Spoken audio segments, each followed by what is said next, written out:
The Silent Neighbor. Chapter 1. It began with the house on Hollow Street. A modest thing, 2 stories tall, pale gray with a sagging roof.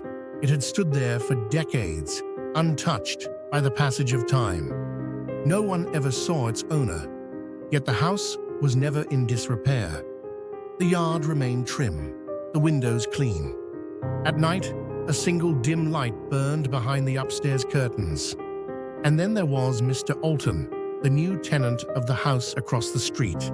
Alton was a practical man, an ex-journalist, sharp-eyed, skeptical, a man who did not entertain fantasy or superstition. He had moved to Hollow Street for peace and quiet, away from the noise of city life. Yet something about that silent house unsettled him. It wasn't just the house. It was the neighbor, more accurately, the lack of one. No one saw the owner. No visitors came or went. The mailbox remained empty. The curtains never stirred. The house seemed frozen in time, untouched by the world. Alton asked around, but the few neighbors who still lived on the street merely shrugged. "Oh, that place. Been there forever," a man at the hardware store muttered. "Somebody lives there, sure, but they keep to themselves. Best not to bother." Alton didn't believe in urban legends. He dismissed it as a recluse, some eccentric old man who preferred solitude. Then the letters started appearing. Chapter 2. The first letter came on a Tuesday morning. Alton found it in his mailbox, though it bore no stamp, no return address. The envelope was plain, sealed with an old-fashioned wax seal, the kind no one used anymore. Inside, a single sheet of paper. "Hello, I see you." That was it. Alton frowned, glancing around the empty street. A prank, surely. Kids, perhaps. He tossed the letter away. The next morning, another arrived. "I like the way you make coffee in the morning. The way you pace when you're on the phone. You should close your curtains at night." Alton's skin prickled. He turned to look at the silent house. The curtains were still drawn. No movement. No sign of life. He closed his curtains that night, but the letters continued. Every day. Each more intimate. "I liked the blue shirt you wore yesterday. You were reading an old book. Do you always touch your lips when you concentrate?" Alton felt a growing unease. He searched for cameras, checked his windows, even stayed up late, watching the house across the street.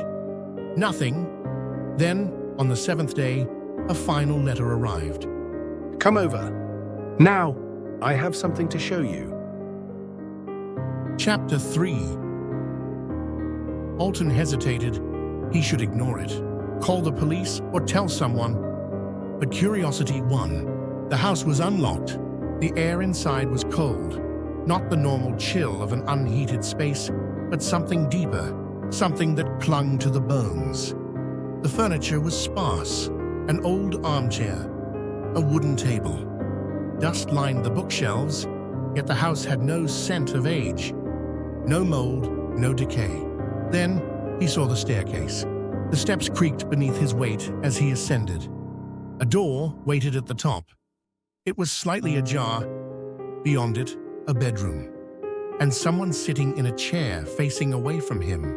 A man, or at least the shape of one. "Hello?" Alton's voice was barely a whisper. No response. He stepped closer. The figure in the chair was not human. Not anymore. It was a husk, a dried, withered thing, as if the flesh had been drained away, leaving only taut, leathery skin clinging to brittle bones. The head lolled forward. The mouth hung open in a silent, eternal scream. The eyes were missing, just dark, cavernous sockets. And on the table beside it, a stack of letters. Alton's own letters. The ones he had received. Every single one. The ink was fresh, still wet. A sound came from the hallway. The soft creak of footsteps. Alton turned, his breath freezing in his lungs.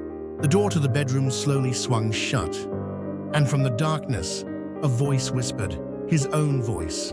I see you. Chapter 4. The house on Hollow Street remains. The light in the upstairs window still glows at night. No one sees Mr. Alton anymore, but sometimes a letter appears in the mailbox across the street. A single sheet of paper. Hello. I see you. And someone somewhere always reads it. There are houses in every town, on every street that seem out of place. Houses that watch without eyes. Houses that wait without patience. And sometimes, if you look too long into the shadows, you may find that something has been looking back all along. So, tonight, when you draw your curtains, ask yourself, are you truly alone? Or is there someone across the street watching or waiting for you to answer the letter? Welcome to the Hollow Street Zone. If you enjoyed, please like and subscribe. I'm your host, Nathan.